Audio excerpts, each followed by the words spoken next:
successo di Bersani che nel veneziano ha stravinto, ora il PD pensa alla squadra e il veneziano Zoggia, dirigente del Partito Democratico, apre a Renzi. Via Piave ospita una pista di pattinaggio per Natale per tornare alla vita di un tempo, poi la struttura sarà trasferita in piazza Ferretto. A Venezia sono nate 1800 testate in poco più di 100 anni. La raccolta della stampa è stata presentata oggi a Ca' Farsetti. Molte le curiosità. Benvenuti a questa edizione del TG di Televenezia. Il freddo è arrivato e una lastra di ghiaccio in uno dei tratti più frequentati dagli automobilisti, ossia la bretella che conduce all'aeroporto, poteva provocare una strage. Stamane 5 automobili sono finite fuori strada e il conducente di un'auto è rimasto fortunatamente soltanto leggermente ferito e portato al pronto soccorso dell'ospedale All'Angelo. È accaduto prima delle 5, da quell'ora la strada è stata chiusa dalla cava e riaperta soltanto verso le 9 quando il ghiaccio si è sgelato. E ora l'analisi del voto il giorno dopo le primarie del PD che hanno decretato nel veneziano una vittoria schiacciante di Bersani e una vittoria anche della nomenclatura del partito che lo ha sostenuto. Il giorno dopo le primarie si accende il dibattito sulla battaglia vera che attende il PD alle prossime elezioni. Ha vinto Bersani, sarà lui il candidato premier e nel veneziano ha stravinto con il 66% dei voti. Ma D'Alema già annuncia che il consenso raccolto da Renzi sarà fondamentale per le elezioni. Davide Zoggia, responsabile nazionale, enti locali del PD ed ex presidente della provincia di Venezia, è sulla stessa linea. Il sindaco di Firenze ha detto è una risorsa, ha assunto una dimensione nazionale, c'è spazio per tutti. A Venezia comunque i 35.000 che sono andati a votare hanno scelto Bersani in tutti i comuni e ha pesato il voto dei vendogliani che non ha scelto Renzi. Nel comune di Venezia poi la nomenclatura del PD si è schierata compatta per il segretario nazionale e Bersani ha sfiorato il 71% dei consensi. Boom a Marghera, a Dolo e Mira. Ha vinto lo Stato Maggiore che si è mobilitato contro il rottamatore. Sono calati però i votanti rispetto al primo turno. 4.000 non si sono presentati al voto. Ora toccherà al PDL calamitare l'attenzione dell'opinione pubblica delusa. E intanto il governo Monti non accenna a scalfire i privilegi della casta parlamentare, soprattutto nonostante gli editti. In sostanza il privilegio acquisito non si tocca. Stiamo parlando naturalmente soltanto dei parlamentari e dei dirigenti pubblici. Per tutti gli altri si può anche intaccare il diritto acquisito. Altro che spending review. I diritti acquisiti dei pensionati sono stati toccati, ma giù le mani da quelli dei parlamentari. Il governo Monti per varare le riforme ha dovuto scendere a compromessi e salvare la casta, cosa che forse non deve essergli costata molto, dato che anche lui poi vi fa parte. Finora esiste soltanto una piccola riforma stilata nel gennaio del 2012 che introduce qualche modesto ritocco al sistema, ma a sorpresa le pensioni dei parlamentari attualmente seduti negli scranni sono salve. Il famoso principio del quanto versi quanto ricevi, che era stato chiesto dal Paese con un grande movimento d'opinione, varrà per i nuovi eletti. I futuri parlamentari comunque godranno ugualmente di un trattamento privilegiato. Potranno percepire la pensione a 65 anni e non a 66 come tutti gli italiani e potranno riscuotere l'assegno anche solo con 5 anni di mandato. E per ogni anno ulteriore, poi, l'età richiesta per il conseguimento del diritto scende ulteriormente fino a toccare il limite di 60 anni. Riguardo ai benefici odiati di cui godrà la casta parlamentare in carica in questi anni, invece, si sappia che chi ha presenziato in Parlamento per la prima volta in questa legislatura, quindi per soli 5 anni, riscuoterà più di 3.000 euro al mese di pensione. Senza dimenticare l'assegno di fine mandato, una sorta di liquidazione. Dopo essere stato seduto sugli scranni del Parlamento per soli 5 anni, ammesso che ci sia andato e non abbia brillato per l'assenteismo, il parlamentare percepirà 47.000 euro e addirittura oltre 140.000 euro se avrà alle spalle 15 anni di mandato. Poi forse non tutti sanno che il Quirinale di Napolitano costa 7 volte di più di Buckingham Palace, la corte della regina Elisabetta. Ed è anche per pagare i diritti acquisiti che è stata imposta l'IMU, che a quanto pare è molto più alta dell'ICI. La Federviaggio lancia l'allarme. Il pagamento dell'IMU prosciugherà il portafoglio degli italiani durante il periodo natalizio e tutti i settori, compreso quello dei viaggi, subirà una stangata. Lo sostiene Alberto Corti, direttore di Federviaggio, l'associazione di categoria aderente alla Confcommercio, un'analisi che peraltro è condivisa anche dal presidente di Asso Travel, un'altra associazione di categoria che è aderente invece alla Confindustria, lo dice il suo presidente Andrea Giannetti. Gli operatori del settore, incluso il movimento consumatori Codacons, temono che il calo dei consumi nel settore dei viaggi sarà peggiore rispetto allo scorso anno e che si attesterà sul 20% in meno. Del resto l'IMU è destinata davvero a svuotare le tasche degli italiani. Secondo i calcoli della CGIA di Mestre, la tassa costerà agli imprenditori per il capannone adibito alle loro attività fino al 154% in più rispetto a quanto pagavano di ICI. E ora la raccolta è una raccolta piuttosto importante, è stato un lungo viaggio nella stampa periodica veneziana dal 1866 al 1969, un'impresa titanica affrontata da 18 studiosi e che ha raccolto in un catalogo ben 1800 testate. Assieme raccontano la storia della vita quotidiana della città e molte notizie sembrano ancora attuali. Nel servizio l'intervista a uno storico autorevole, Mario Isnenghi. Già nel 1888 c'era chi, attraverso un giornale, pubblicava un avviso in inglese per mettere in guardia i turisti dai tarocchi di Burano e di Murano. Consigliava poi di farsi dare la fattura e invitava a diffidare delle informazioni dei gondolieri e dei portieri d'albergo. È una delle chicche emerse dal lavoro enciclopedico Un secolo di carta, realizzato da Marco Borghi e altri 18 volontari dell'Istituto Veneziano per la storia della Resistenza e della società contemporanea.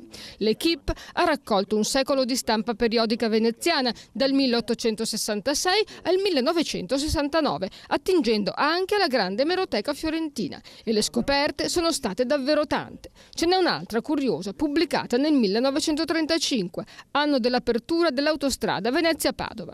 L'autostrada Padova-Venezia è appena stata inaugurata da 2 anni e nel bollettino diocesano il patriarca invita i suoi parrocchiani a osservare un comportamento dignitoso e responsabile perché si erano stati registrati dei lanci di sassi sulle parabrezza delle vetture.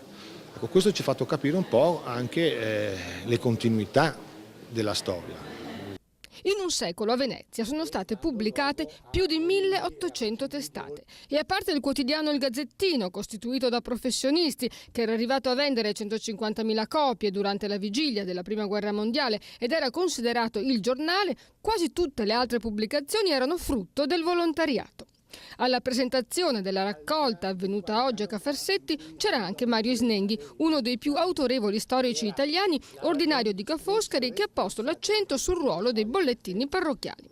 La stampa popolare cattolica esce con una grandissima forza, una forza di lunga durata da questo studio. Assai meno forte la stampa socialista o di sinistra in generale e quindi 2 mondi popolari tra 8 e 900 che hanno capacità diversa di rispecchiarsi nella stampa. Le sinistre dovevano, non avendo soldi e non avendo il reticolo delle parrocchie, rinunciare molto spesso a esprimersi nella stampa. Lei è un esperto di storia del giornalismo. Cosa pensa del ruolo della televisione negli ultimi 20 anni? Non ne possiamo più farne a meno, è inutile assumere atteggiamenti misonisti e di ostilità pregiudiziale. In molti abbiamo provato all'inizio a non comprare televisori e a farne a meno, finché veniva il momento e ci accorgevamo che poteva servire. Certo bisognerebbe riuscire a farne un uso selettivo, servirsene e non servire noi al televisore o ormai al plurale, televisore di casa, il che significa avere un atteggiamento critico, ma questo vale per tutto, vale anche nei confronti della carta stampata. Vale anche per internet.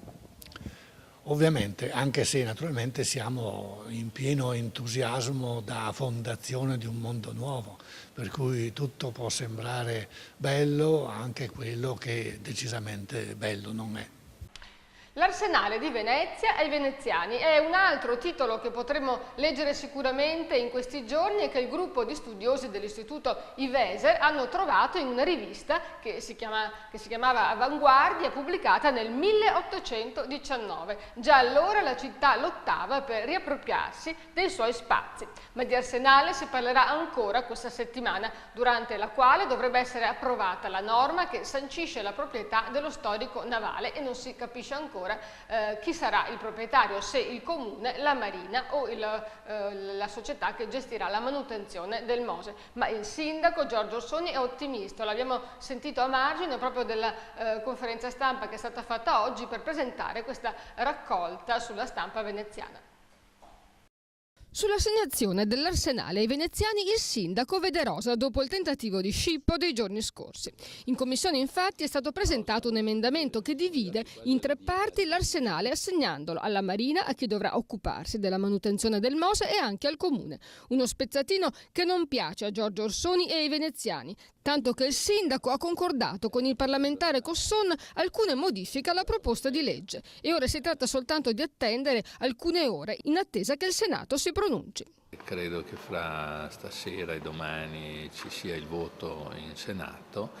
Mi sembra che sui contenuti della disciplina a cui sarà assoggettato l'Arsenale si sia raggiunto un equilibrio giusto. Si tratta di tradurre questi equilibri in una formula legislativa che sia coerente.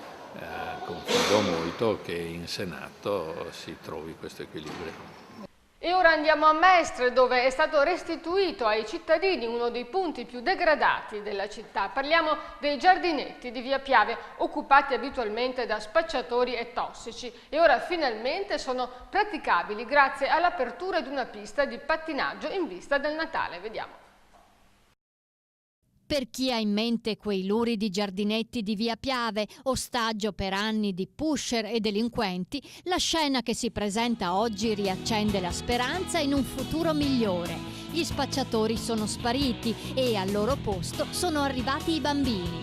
Già, perché uno dei luoghi più off limits di Mestre, l'area verde di Via Piave a pochi metri dalla stazione, ospita fino a Natale una pista di pattinaggio sul ghiaccio. L'idea è del comune, che l'ha realizzata attraverso il braccio organizzativo di Venezia Marketing ed Eventi, con la collaborazione di privati come il ristoratore Ferdinando Santi. L'esperienza dello scorso anno durante il Carnevale a Piazza Ferreto è stata molto positiva e l'amministrazione comunale ci ha dato un indirizzo di ampliare questa organizzazione, come del resto si fa anche a Venezia, a Campo San Polo, per un periodo più lungo. E da ciò a dire che sarebbe stato bello dare un segnale anche a questa zona della città e fare almeno per un mese questa infrastruttura qui in Via Piave, il passo è stato breve.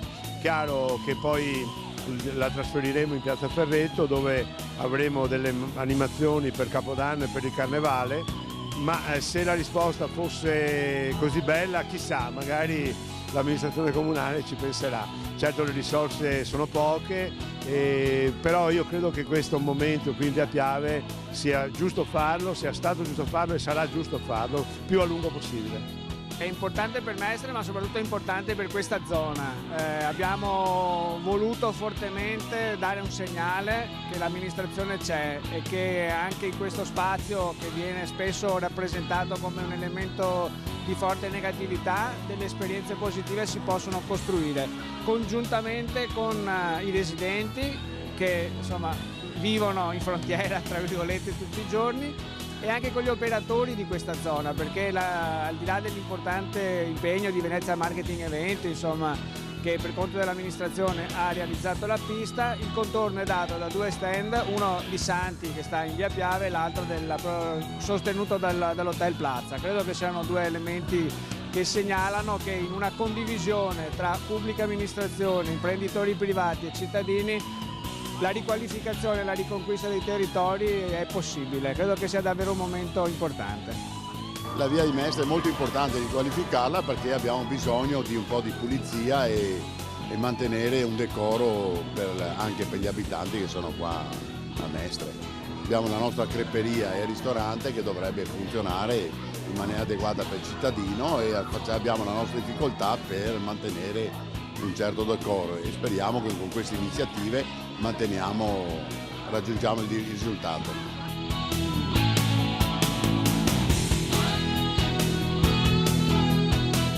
L'inaugurazione della pista è stata vivacemente movimentata da decine e decine di piccoli pattinatori, con tanti spettatori intorno desiderosi di infilare i pattini e provare. Naturalmente non sono mancati i capitomboli, gambe all'aria, ma si sa, fa parte del gioco ed è così che si impara.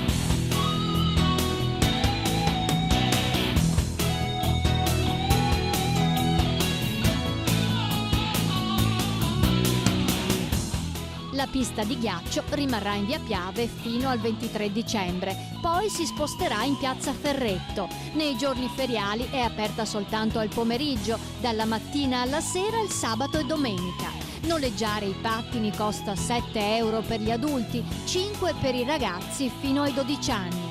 A giudicare dai primi frequentatori, pattinare all'aria aperta diverte ed è salutare, di certo farà bene anche alla vita del quartiere.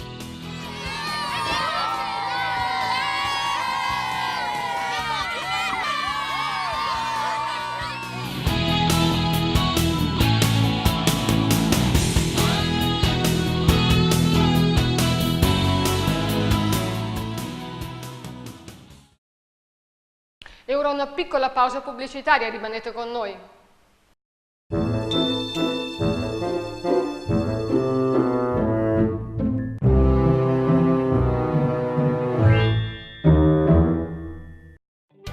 Eurosurgelati Italia, finalmente anche a Mestre, in zona Auchan. Più di 1000 prodotti selezionati e controllati da esperti del settore a garanzia dell'assoluta qualità e freschezza. Dall'antipasto al dessert, tantissime idee da portare in tavola, che stuzzicheranno anche i palati più raffinati. Una grande varietà di carni, pesce, verdure, prodotti panati da forno o pastellati pronti da friggere. Eurosurgelati Italia, dal produttore al consumatore, senza intermediari, convenienza imbattibile. Eurosurgelati Italia è a Gambarare di Mira, Statale Romea e ora anche a Mestre, via Don Tosato 115, fronte Auchan. E ora dall'area metropolitana un 45enne disoccupato da 2 anni è entrato oggi nel municipio di Silea, nella Marca Trevigiana, e dopo essersi cosparso di benzina ha minacciato di darsi fuoco con un accendino. Gli impiegati atterriti hanno chiamato il 112 mentre l'uomo si è barricato in un bagno. L'azione è stata dettata dalla disperazione dopo che anche la moglie il 30 novembre scorso è stata licenziata da un'impresa di pulizie che presta la sua opera all'ospedale di Treviso. La coppia, quindi con molta difficoltà, senza lavoro, non riesce nemmeno a garantire quanto è necessario ai loro 3 figli. Dopo una lunga trattativa con i carabinieri e la mediazione del sindaco, che gli ha assicurato il proprio interessamento per trovargli un posto di lavoro, il 45enne è stato portato in ospedale. E poi ancora un'altra notizia dalla Marca Trevigiana: una ragazza ha denunciato di essere stata costretta a un rapporto sessuale da parte di 3 uomini, ma la squadra mobile di Treviso ha scoperto che la giovane bellunese si era inventata tutto e per questo è stata denunciata per procurato allarme. La studentessa ha 21 anni e ha raccontato 2 giorni fa alla squadra mobile questo episodio, ma in realtà appunto la mobile poi ha rintracciato questi 3 uomini che lei ha indicato e con il supporto della questura di Belluno ha sentito i 3 chiamati in causa e ipotizzando la loro estraneità ai fatti e sospettando invece della presunta vittima. E ora diamo uno sguardo alla terraferma veneziana che sarà baciata tra poco dalla lingua di Dante. La Divina Commedia recitata a memoria a Jesolo. Sarà uno spettacolo davvero insolito quello che il fiorentino Tony Sartori, docente di sociologia a Trento e innamorato dei versi di Dante, terrà mercoledì 5 dicembre alle 20:30 nella chiesa arcipretale di San Giovanni Battista. Sartori reciterà a memoria e commenterà canti dell'inferno e del paradiso. Basta con le strade piene di buche. Il comune di Noale ha appena stanziato quasi 50.000 euro per interventi stradali nelle vie più disastrate. Si va dalla sistemazione del manto d'asfalto alla messa in sicurezza dei passaggi pedonali, con l'installazione anche di dissuasori, e in primavera partirà un'altra tranche di lavori. La Marca trevigiana è al buio. Quest'anno si risparmia anche sulle luminarie. La crisi spegne le luci natalizie di Conegliano. Per la prima volta Borgo Madonna rimarrà senza addobbi, visto che i commercianti si sono tirati fuori quasi tutti e i pochi rimasti non potevano accollarsi l'intera spesa. L'unico segno di festività sarà dato da piccoli e decisamente più economici alberi di Natale fuori dai negozi. Col freddo tornano le polveri sottili e il comune di Treviso ripropone il blocco dei veicoli non catalizzati e restrizioni per i diesel. Verranno inoltre abbassati di 1 grado i riscaldamenti di case e uffici, ma salteranno le domeniche ecologiche per non danneggiare le attività commerciali nell'intenso periodo prenatalizio. E andiamo ora nel Padovano. Fate attenzione a cosa mette in bocca il vostro cane. Cacciatori in allarme ad Este, dove già 5 cani sono stati intossicati o peggio uccisi con dei bocconi avvelenati. La zona a rischio è quella tra Deserto e Villa Estense, nei terreni lungo la provinciale 42. Si ipotizza sia un'azione mirata per scoraggiare i cacciatori a scendere in campagna e sparare agli animali, un fenomeno che purtroppo si sta ripetendo in diverse località. Padova si prepara a vivere un Natale all'insegna dell'austerità, con 12 milioni di euro in meno di tredicesime, il che si ripercuoterà sulla spesa per regali e viaggi, ovviamente in forte calo, circa 17 milioni di euro in meno rispetto al 2011, secondo una ricerca di Confesercenti Padova. Ma il 40% degli intervistati è ottimista, spera che da qui cominci la risalita. E ancora da Padova Trenitalia sta mettendo a punto l'orario invernale dei treni e già emergono polemiche. La FILT del Veneto, la Federazione Lavoratori Trasporti aderente alla CGIL, punta il dito sui disagi che dovranno affrontare i pendolari sulla tratta Padova-Bologna. La competizione sull'alta velocità tra Frecciargento e Italo ha di fatto, dice il sindacato, coperto tutte le disponibilità di tracce orarie nella fascia mattutina e pomeridiana serale. E a pagarne le conseguenze saranno i cittadini delle province di Rovigo e Belluno, che devono raggiungere le università di Padova e Venezia o che lavorano in queste città. E ora il meteo, ci sono delle novità, le avrete viste anche, la neve è caduta sulle montagne, ci sono state delle abbondanti precipitazioni a Cortina, a Ravalles e sul passo Falzarego. Sulle Dolomiti meridionali la coltre più spessa è di 191 cm e di 114 ad Arabba. E tornerà a coprirsi, ma sarà una breve parentesi solo per domani, il cielo nel Veneto. Vediamo le previsioni del tempo.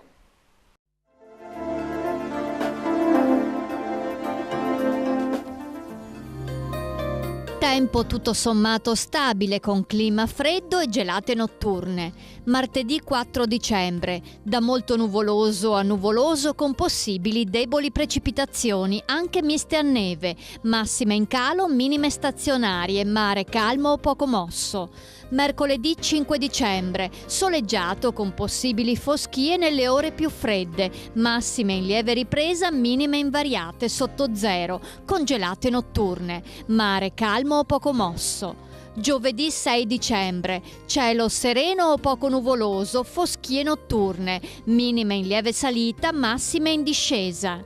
Venerdì 7 dicembre, sereno o poco nuvoloso con nuvolosità in aumento, possibili precipitazioni in serata, minime in brusco calo fino a -3. La marea di martedì 4 dicembre è sostenuta, la massima alle 3,50 85 cm, la minima alle 19,50 20 cm.